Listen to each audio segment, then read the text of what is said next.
This is a Renegade Media Network podcast. Let's talk about the official coffee of the Counterflow podcast, and that is Russaigate Coffee. These guys are loyal supporters of this show, and I'm thankful because their coffee is in my coffee mug every morning. You know, once I changed the name of this show, that of course I'm bringing them over with me. They are hardcore libertarians, great supporters, and their coffee is so damn good. It's imported directly from Italy.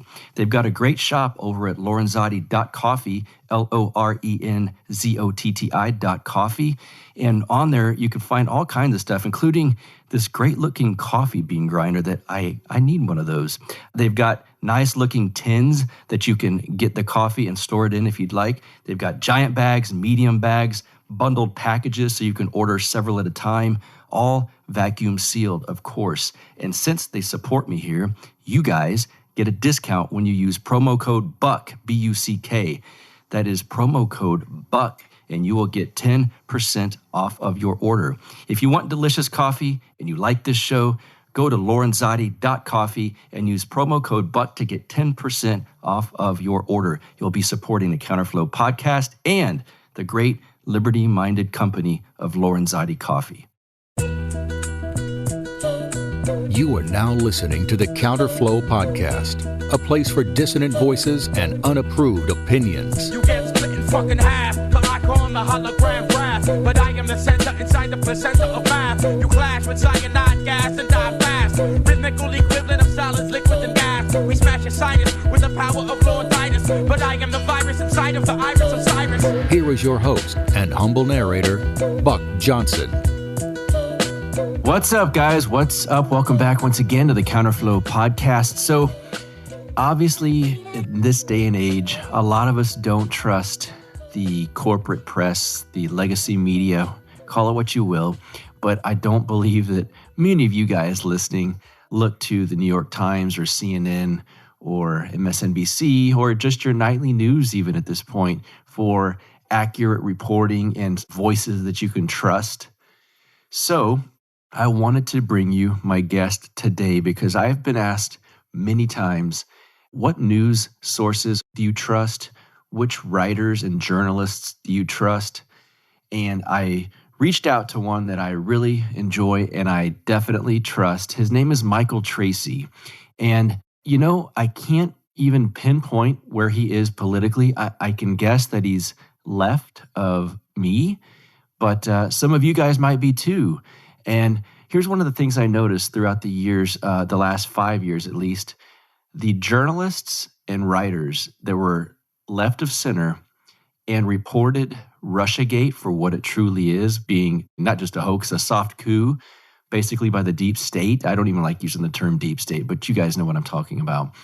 If you could find a left of center journalist that was reporting accurately on that, you knew, in my opinion, that you have someone with integrity and that you can trust. And there were some, not very many were there, Glenn Greenwald, Matt Taibbi, and my guest today, Michael Tracey, was one of those people. And he writes actually for several outlets, unheard.com, vice.com. I find a lot of his stuff on muckrack.com. You can search Michael Tracey and muckrack, and it's got a lot of his articles. I will give you a taste here of basically, here's some of his latest writings. Al Sharpton is a huge fraud. We are really starting to panic about heroin in America. The capturing of the Capitol. Media cheers D.C. under military occupation. Impeachment is more dangerous than Trump. The quote-unquote crisis is corporate liberal authoritarianism. See, now I think, judging by the listeners that I am friends with and know, you would like some of these articles. I'm telling you, the guy is writing you can trust. And it's 2021. That is not all that common these days. So that's why I wanted to reach out. I've been following him on Twitter for quite some time, and I've appreciated what he has done. With me here on Counterflow today, Michael Tracey, welcome to the show. I've followed your content for some time, so I'm pleased to have you here. Well, I don't know if that's a good or bad thing necessarily, but I appreciate anybody who has the stomach to follow along with what I put out into the universe for a while. I have a feeling that you probably get pigeonholed and labeled incorrectly quite a bit, and with a lack of nuance, we'll say. I'd like, in your words, to hear, what does Michael Tracey do for a living? And let's even get into, if we can, after that, how I'm not even sure how I would describe you politically, and I'm afraid I would do it incorrectly. So I'd like to get into those kind of things with you. Well, a favorite pastime of people on the internet is to attempt to ideologically pigeonhole me and I guess others. But so that's something I encounter pretty frequently, in terms of the ideological aspect. I don't spend a lot of time attempting to characterize myself with some kind of pithy label. I often find that's very tedious. And not that there's anything inherently wrong with ascribing to a specific ideologically relevant or meaningful label, but I often find it becomes this parlor game, or it becomes something that is just done out of habit. Or in other words, it doesn't really convey anything particularly significant in my experience. So I don't really devote a whole lot of energy toward that end. I'm almost more happy to let others interpret me however they see fit. But at the same time, I'm almost always happy to tell you what my view is on a particular issue. Usually, hopefully, that view is informed by some kind of independent analysis, sometimes in-person reporting.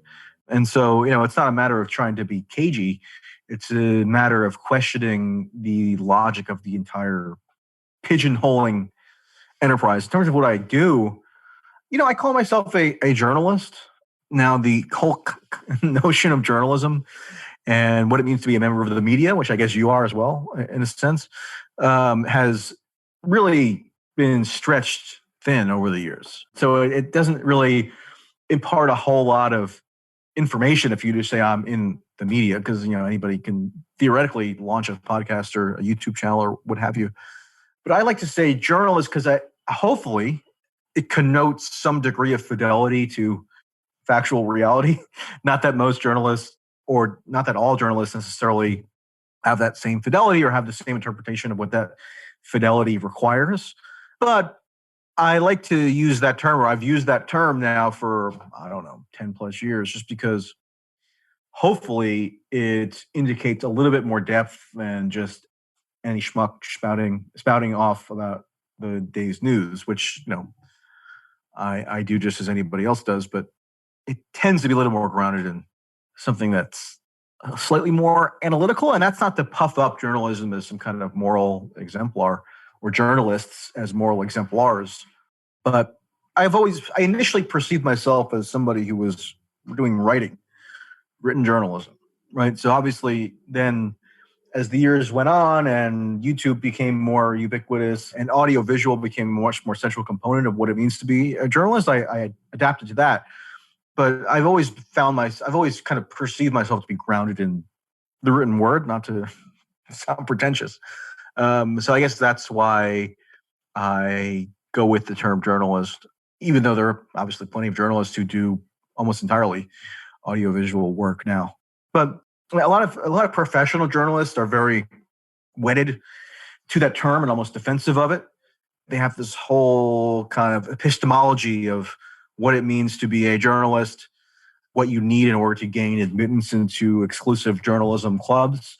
I've always had a visceral aversion to that kind of mentality.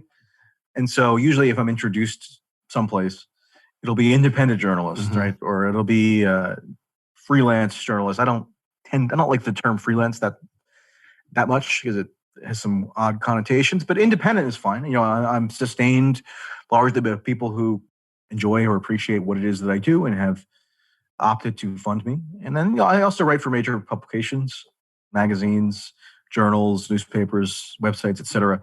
So whatever that all boils down to, I don't know, but usually as shorthand, I'll go with journalist. Did you come up with the Young Turks? Is that correct? I didn't come up with them, or that is to say, I didn't get my start at the Young Turks. Okay. The Young Turks did hire me in 2017, kind of on a whim. Okay. And so I did that for a little over a year and a half, I think. And that was really my major introduction into having audio-visual as your primary means of transmitting information. Now, I actually did at the Young Turks attempt to spearhead what was then the beginnings of an effort to incorporate more of a written journalism into that whole network.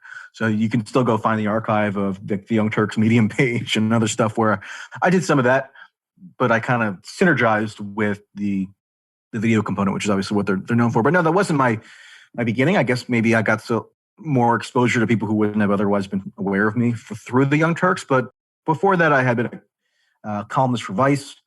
I had written across the ideological spectrum for a variety of magazines and such, everywhere from The Nation to The American Conservative. So I was already somewhat immersed in online journalism for around 6-7 years before joining the Young Turks.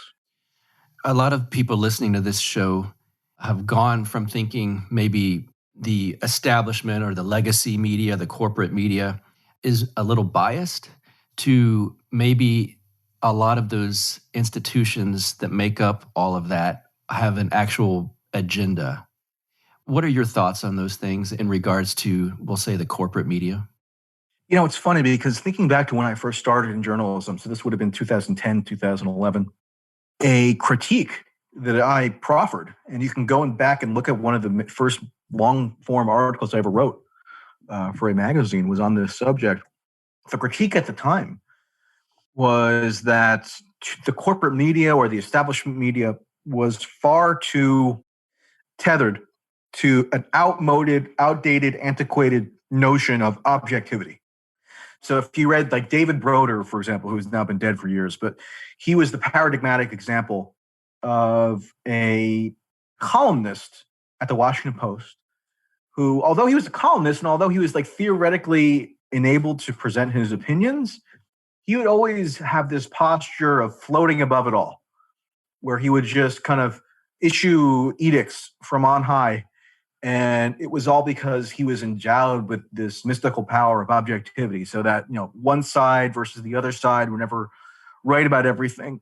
And that kind of mentality was embraced whole hog by almost the entirety of the media, so that it was a taboo to be upfront with what your personal views were.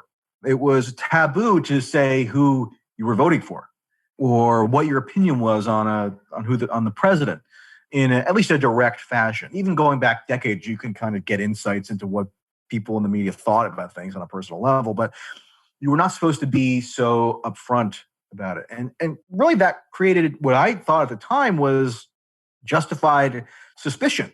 Because if you were always having to guess about what a journalist thought on a private level, or that they were withholding information from you about their personal views, then that creates something of a warranted mistrust between you and the journalist who is providing information to you.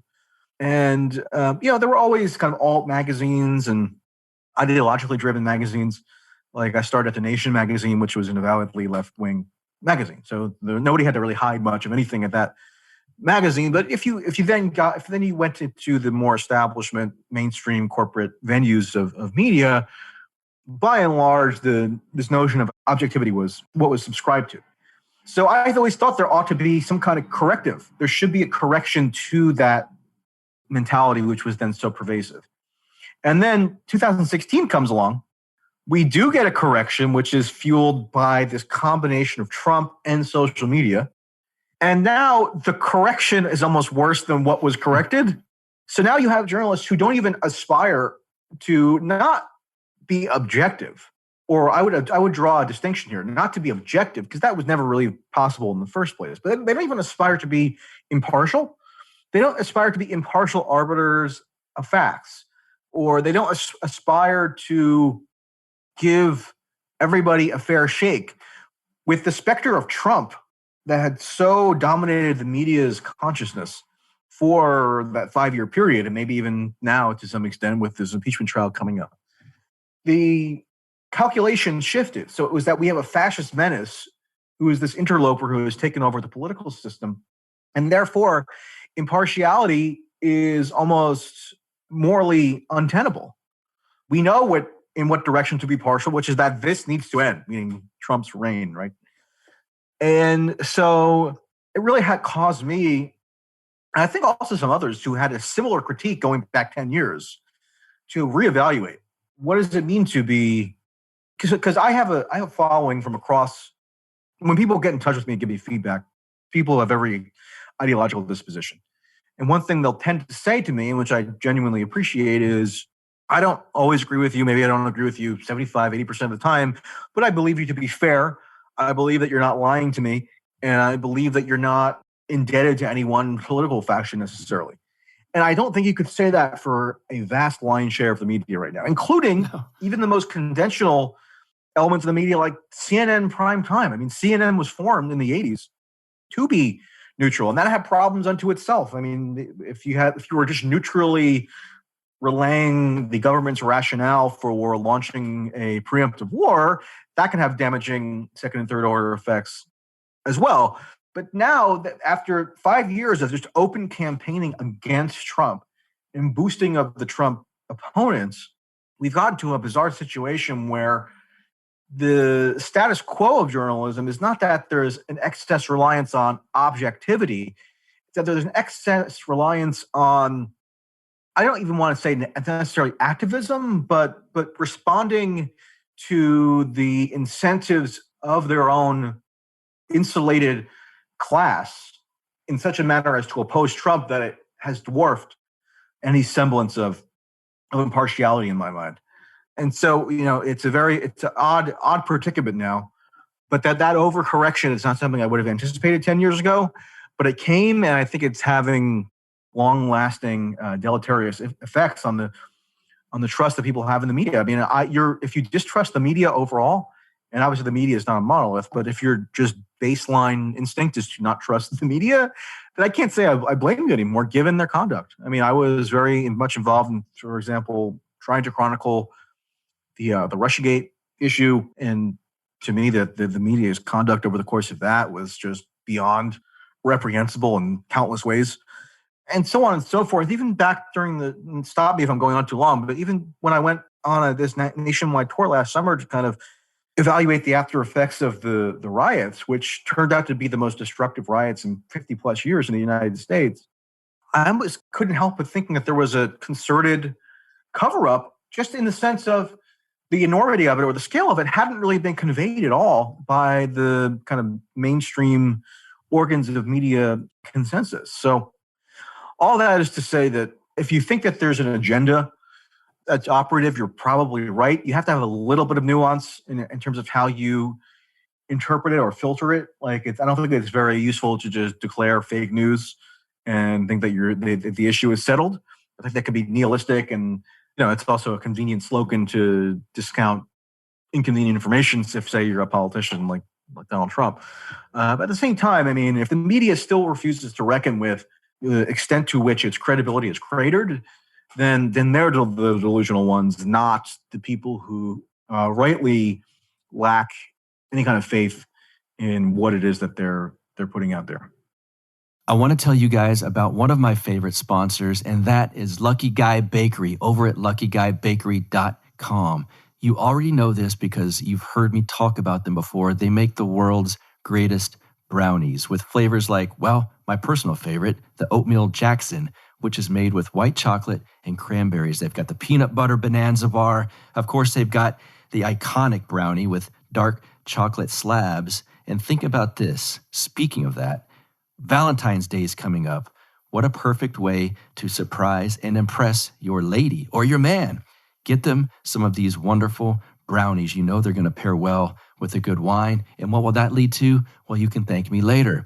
And one way that I am going to help you out with this, I've got a promo code for you. That is BUCK, Buck. When you enter that promo code, after you're done shopping at luckyguybakery.com, you will get 20% off of your order. How cool is that? They've got gift boxes over there. You can order the 4-pack, the 6-pack. You can customize your gift box, and each one of them comes with a personalized note made by the people over at Lucky Guy Bakery. So I've got you all set up for Valentine's Day, guys. Thank me later. luckyguybakery.com. Promo code BUCK gets you 20% off of your order. Let's get back to the show. Does it seem like the cratering faith that a lot of the public might have in media, mainstream outlets, CNN, New York Times, et cetera. Has that helped boost people like you, Glenn Greenwald, Matt Taibbi? Do you find that maybe in communications with some of your peers that things have gotten better for your readership and your, widespread popularity? Well, look, I mean, there definitely is an opening now, more so than there had been in the past, for independent journalism, independent analysis in a way that is not under the umbrella of corporate media entities, just by way of technological advances. I mean, we have platforms now, Patreon, Substack, crowdfunding, where you can, if you reach a wide enough audience, have a sustainable income, which, in the very recent past, I would say 5 years ago, was probably nowhere near as attainable as it is now. So that's a positive. And I think the fact that some of the people that you mentioned there have garnered such a wide audience, again, across the political spectrum, I think this would apply to those two as well, shows that there's kind of a non-partisan version or apprehension about these consensus views that are kind of manufactured and foisted upon us as a public. And it goes beyond kind of these petty, superficial Democrat versus Republican games that tend to be used to distract the public away from more fundamental issues.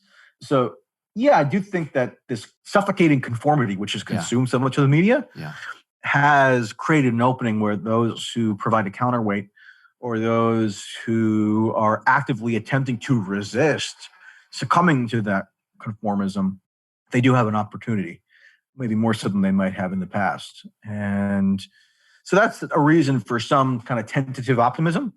And it's in line with the kind of tenor of the feedback that I do generally get from, again, even everybody ranging from diehard leftists, communists to, hardcore right-wingers. Right. There's a unanimity in terms of this well-founded skepticism of the predominant narratives being thrusted upon us. So that increased awareness is probably a beneficial side effect of all the stifling conformity, which has become so ubiquitous in most of the media. But at the same time, it's very hard for just independent journalists kind of acting in this atomized way. So, I mean, you could have a substantial amount of influence if you're very well known and you have a podcast and you have a Substack or a Patreon and what have you. I mean, it's enough to be self-sustainable, but it's very difficult to compete overall. Okay. With the influence of like the New York Times, the Washington Post. Sure. I mean, one New York Times story can drive the entire country's political debate for the subsequent 72 hours. Yeah. And so as much as there is reason for optimism, I think in some respects, still these mainstream organs haven't diminished very much in terms of the leverage that they wield over the public. I think maybe to some extent they have, but not enough where the independents or the anti-corporate media contingents can just declare victory. One of the things I noticed a lot through the Trump years, and I think like everyone, my opinions, thoughts, the way I saw things changed multiple times. I mean, that it's really the last 4 or 5 years are like something I've never seen before, politically, media-wise, and all of this. One of the things I would think is I would find these journalists like yourself that I was pretty sure were not Trumpers by any means and maybe leaned left. And if they were reporting honestly on Russaigate and these type of things, the amount of principled intellectual integrity that takes, well, it became pretty rare, to be quite honest. And so it was always impressive. And I wanted to ask you, over these last several years, what big takeaways do you have from what we can call the Trump years? Really, you can take this wherever you want, whether it be your work, the way certain people reacted to certain things he did. What big takeaways do you have? Yeah, it's a big topic. I do think that the conduct of the media, which I touched on before, is a major consequence of the Trump years, and that genie can't be put back in the bottle, I don't think. Maybe we'll just return to some kind of stale normacy now with Biden in the White House, but and it is true that the level of intensity around Trump as a personage probably was not going to be sustainable in the long term. I mean, the way in which he consumed the waking lives of people for that long was kind of scary. I mean, probably more so than any figure in human history, as possibly melodramatic as that sounds. I think it has to be true, in part because, I mean, his political ascendance was based on his mastery, really, of social media. And if everybody's on social media and everybody's tied to, kind of wedded to their phones and computers all day, especially under COVID when there's less to do, then if you have a mastery of that form, man, you're really going to have a huge impact just on the day-to-day experiences of the public in a way that just wasn't possible fast. So a takeaway for me, and I don't know still what the final ramifications of this are, but just the way that he was so dominant in our collective consciousness is a ominous portent for what future political figures can possibly do if maybe Trump's ascendance can't be replicated in exactly the same way. In fact, I sort of doubt it can. But if you can reach that level of ubiquity, then that shows that there's something about our political / entertainment / civic culture which lends itself to that kind of potential mass manipulation. On the issue of Russagate, which really, if you think about it, was possibly the dominant theme of the entire Trump presidency, and it began well before he even took office. The skewed way in which that was portrayed, I think, could truly have some harmful, long-lasting effects, and almost certainly will, and already has, really. But it, in essence, was this kind of soft coup. And I don't use the word coup in a literal sense. That's why I append the word soft before it, because it wasn't like an armed attempted takeover of the government. But it was an attempt by the national security state apparatus, which predated Trump and will now outlive Trump, to attempt to expel what it perceived to be a hostile intruder into its system.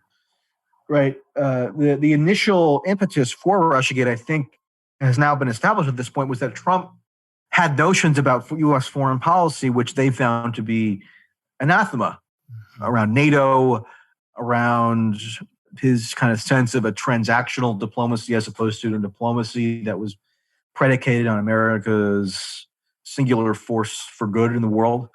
And they successfully hampered Trump.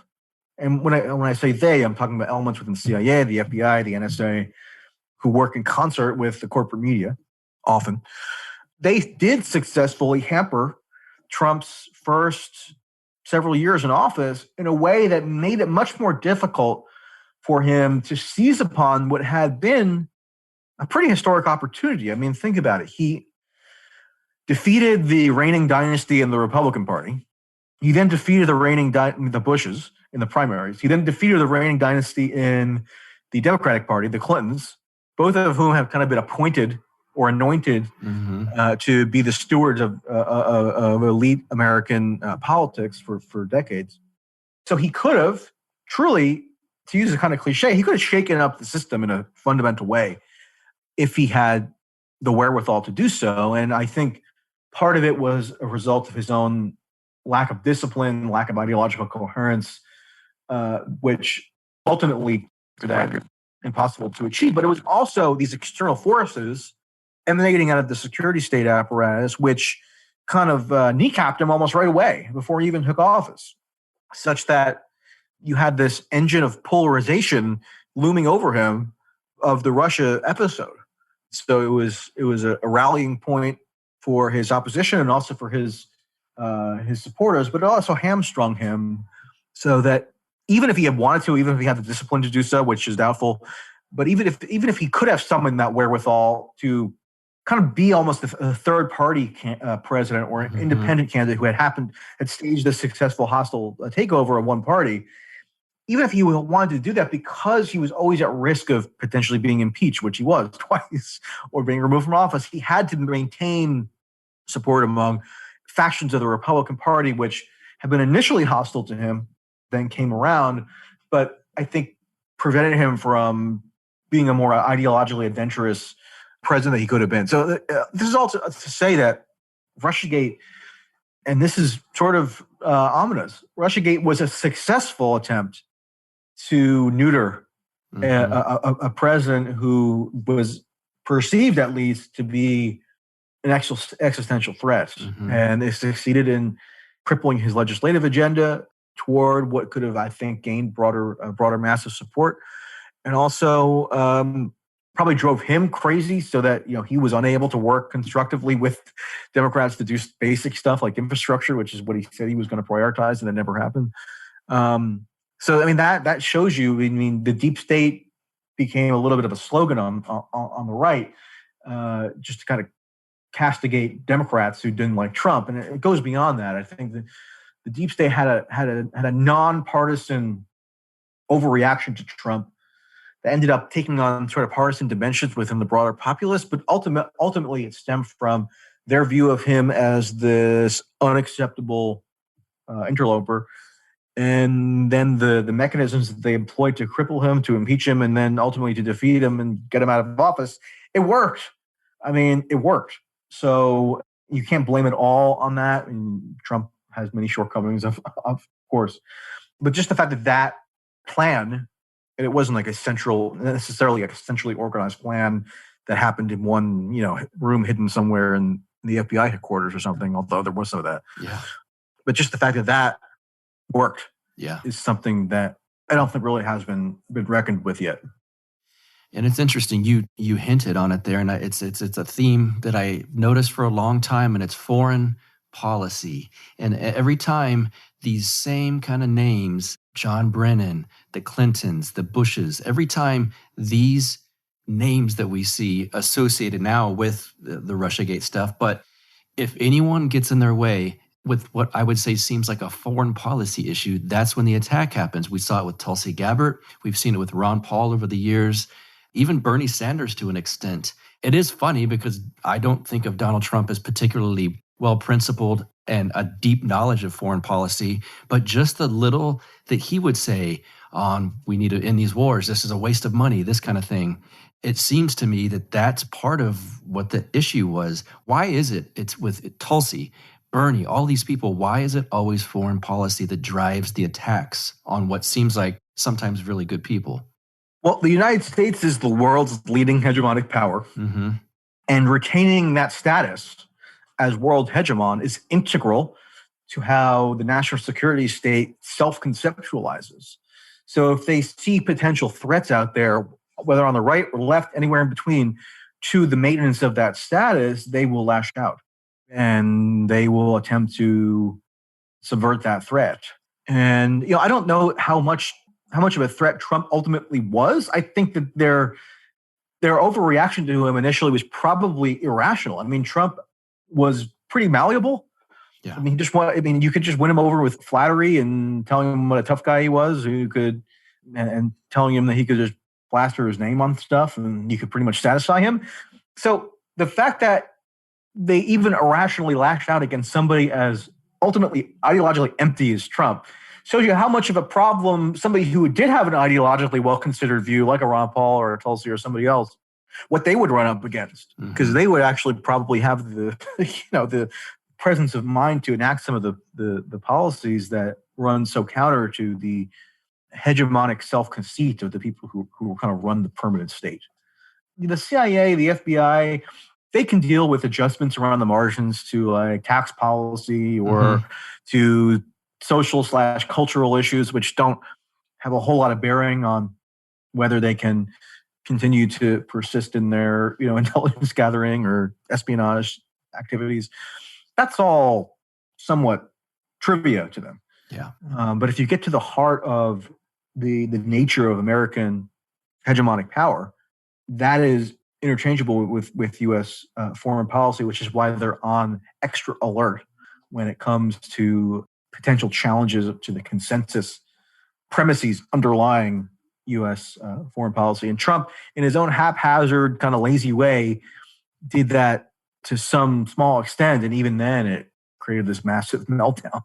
So just imagine if there was more of a ideologically coherent, right, concerted effort to really challenge some of those fundamental principles.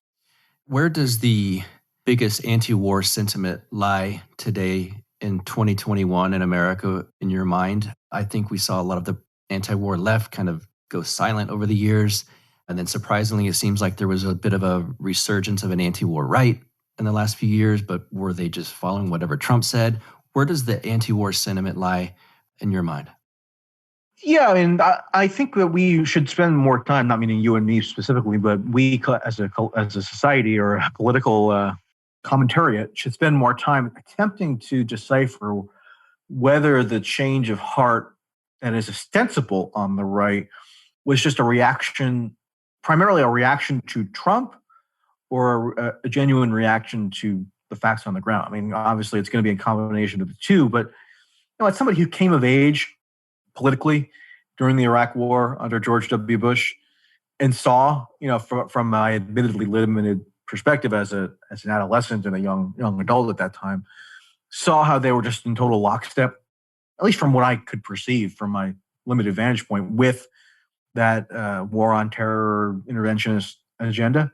For then it just to do like a 360 tailspin and become an anti-war pro-civil liberties party. I mean, I guess you expected to see some of that around the margins. Ron Paul became a prominent political figure in part by reacting to some of that more disaffected elements of the right, but not exclusively the right. Trump kind of fused together nationalistic type fervor with also an underlying aversion to some of the excesses of the Bush years. So I think you're going to see some of that stays on for quite a while. But all it takes is one attack. All it takes is one unforeseen event to really throw into disarray some of the assumptions that we currently have about the nature of kind of American political coalitions. So I do think you have to have something a little bit more ideologically well developed in order to anchor that anti-war impulse, which has always been a constant throughout U.S. history. And it's always been cross-partisan throughout U.S. history. If Joe Biden were to just tomorrow launch an aggressive war in Iran, I do think there would be a left reaction to that, a pretty harsh reaction, in part because Joe Biden doesn't really have much of a cult of personality that could obscure the reality of what he does on the world stage or even domestically in any context, really. So then that's in contrast with, I think, Trump and also Obama and probably even Bush. Joe Biden is kind of just a vehicle, or he's just a figurehead in a way that several of his predecessors were not. I don't mean that he doesn't have agency in what he chooses to do as president, but just that he's not attached to this kind of insane cult of the presidency furor that surrounded definitely Bush and Obama and Trump as well. So I do think that you would get a harsher reaction and also the left is. The activist left has congealed in a way over the past several years, given just the overarching fixation on politics that I think has characterized how much of the entire population has reacted to the Trump years. I mean, we had the highest voter turnout in 2020 since the year 1900. So that's a broad-based activation politically of the populace in a way that I also don't think has really been fully reckoned with. But one beneficiary of that has been the activist wings of the left, which have tried to assert themselves, gotten a few people elected to Congress. So I doubt you'd see them just acquiescing to some kind of foreign military campaign, and they probably get some allies on the right on that. So maybe there is some kind of enduring coalition that can be forged in opposition to interventionism and excessive wars. Biden, I think, was probably on the whole fairly less hawkish than Hillary Clinton, for example. So even just him winning probably has some impact on that, just in terms of the median of the Democratic Party. But at the same time, it remains to be seen, and you could have one crazy event happening somewhere in the Gulf of of wherever, and all bets are off. Yep. I got to tell you guys about a great sponsor of the Counterflow podcast, and that is Paloma Verde over at palomaverdestore.com. They sell wonderful CBD products. I'm not kidding. I used their CBD. It's like a cool menthol sports cream. I put it on my lower back the other day because I had some back pains. The stuff works unbelievably. Right then and there, I was so glad that these guys are sponsors of the show. I had to make this commercial, a new one for these guys, just to rant and rave about that sports cream. It is unbelievable. They've got CBD gummies, CBD pet products, of course. Of course, they've got the CBD tinctures, some soft gels, some salve. I've also used the melatonin CBD soft gels, and they're quite good as well. Nothing's quite like that sports cream to me. Nothing. It's just unbelievable. I almost wanted my back to hurt again so I could use it some more. Carlos and Vanessa out of San Antonio, Texas, this is their store. It's a small business. They're willing to sponsor a show like this. They want to give you guys a discount. So when you use promo code BUCK, B-U-C-K, you'll get 25% off of your order if it's over $75. And if it's your first order, sign up for their email list. That's an extra 10% off, combined to a total of 35% off. These guys are wonderful people out of San Antonio, Texas. Support them. It supports this show as well. PalomaVerdeStore.com, promo code BUCK, B-U-C-K, at checkout. And I'm telling you, get that sports cream. You will not be sorry. Let's get back to the show. There's this feeling that they're trying to portray at this point now, that everything we can exhale, you guys. Everything's going to be unified, peaceful. There's harmony once again amongst the entire country.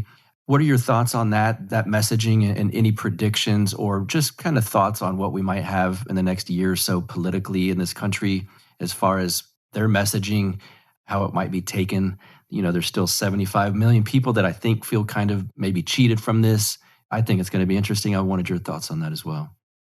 Yeah, well, first of all, I think it is worth acknowledging that when you no longer have a president who's like, can we curse on this thing? Oh, yes. Okay. Who is an active shit poster? Yeah. That's probably going to allow for a little bit more of an exhale after that. That no longer is the case. I mean, it's amazing how Trump really was just sort of a pundit in chief. Mm-hmm. I think that's how he primarily conceptualized the job, and whatever kind of ideological meaning could be imbued to that, he tolerated.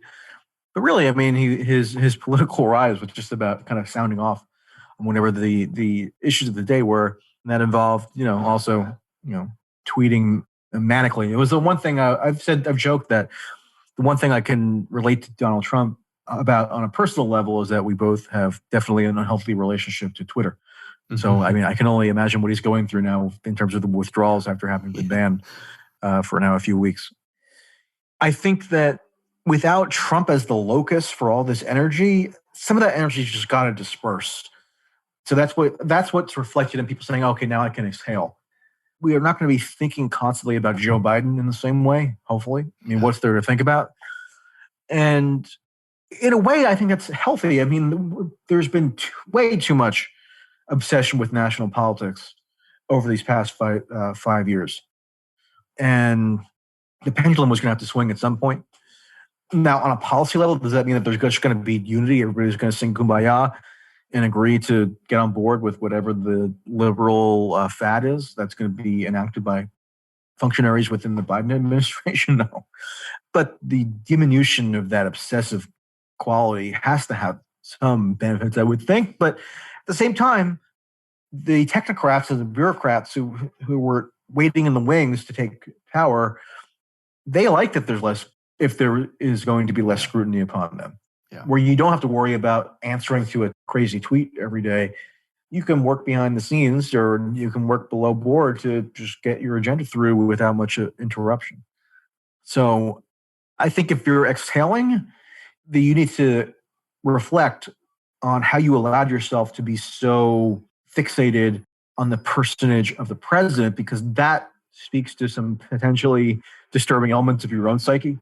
Yes. And if you don't care now what the policy ramifications are, again, that is something you should probably bring up with your therapist.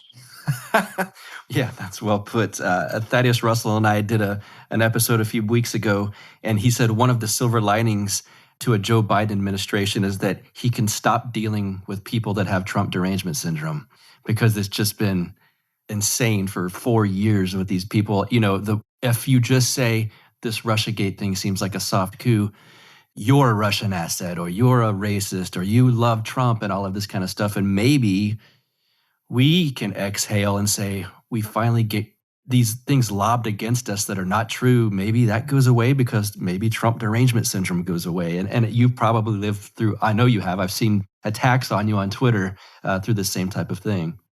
Yeah, I can't, I could never calculate the number of times I've been called some variation of either pro-Trump or anti-Trump or Trump apologist or secret Trump supporter, something to that effect, because Trump just became this all-consuming frame of reference for everything. Yeah. And now with that less potent, maybe people have to be a little more creative in how they're describing their political antagonists, which, again, maybe their brains are just so pathologically habituated to thinking about everything in terms of Trump that they'll never get out of that rhythm. But you got to think, if he's just spending every day golfing in Florida instead of, issuing executive orders and such, then maybe you got to move on.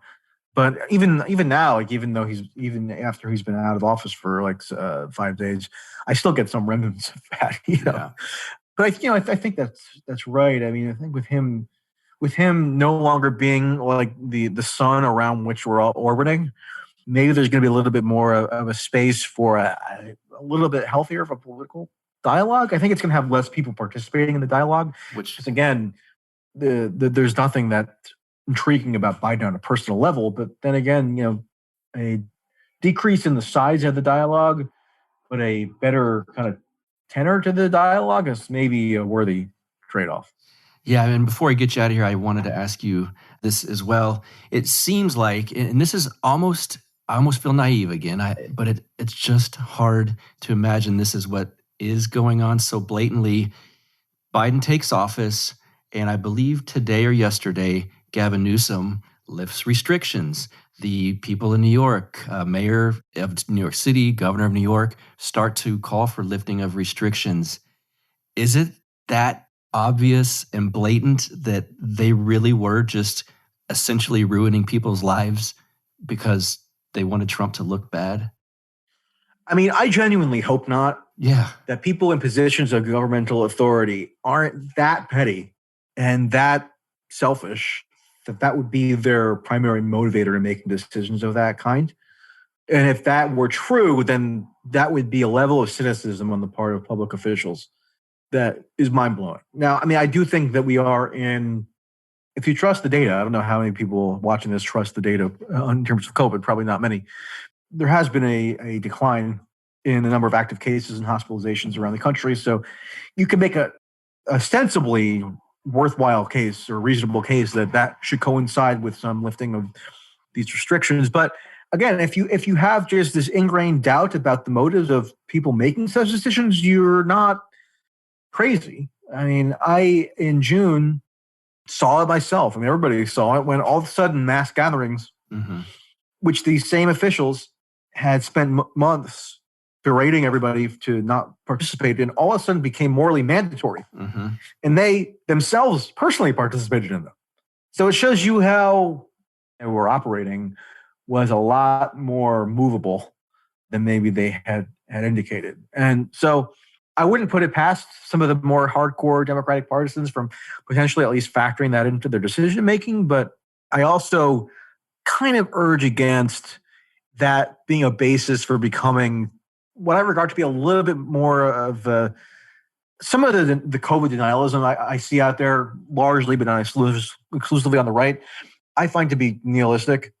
Not that you can't have reasonable, rational doubts about certain elements of government policy, but if you think it was all just a conspiracy or a hoax to oust Trump, so does that mean that we have like a worldwide conspiracy? Was Israel in on the conspiracy when they locked down for a second time in the fall? We didn't even have as nearly as stringent lockdowns as happened elsewhere, like in the UK. So is it open to interrogation or further investigation as to whether some kind of political motive factored into that kind of decision-making? Sure, but I also think it's worth, at least from my perspective, resisting the temptation to then lapse into this nihilistic denial. And I say that as somebody in New Jersey who knows people in the healthcare fields and such who genuinely were overwhelmed in the spring, and then I kind of run up against people online telling me the entire thing is fake. And I think there's a happy medium there that can be accommodated. And so I don't know. I mean, Gavin Newsom, I was talking to my grandpa yesterday, who's 99, and he was saying that Gavin Newsom, he's a real movie actor. I mean, so he just doesn't trust anything he's saying. And I can't blame you based on the track record, based on how COVID precautions became just a political football, and clearly we're not grounded in any kind of neutral public health guidance, as proven by the protest last summer, because the officials in question agreed with the aims, which decided that, okay, do what you want, mass gather, I guess. Yeah. Virus be damned. So in that sense, I sympathize with the skepticism.